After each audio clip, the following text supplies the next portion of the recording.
Yağmurumuz yağıyor, doluya çevrildi. Abo maşallah maşallah.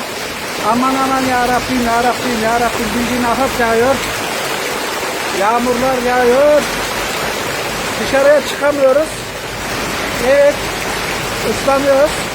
Dolular başladı.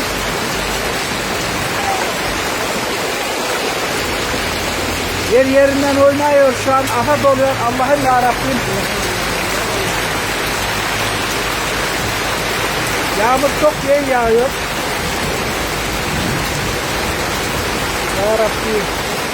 Maşallah maşallah maşallah.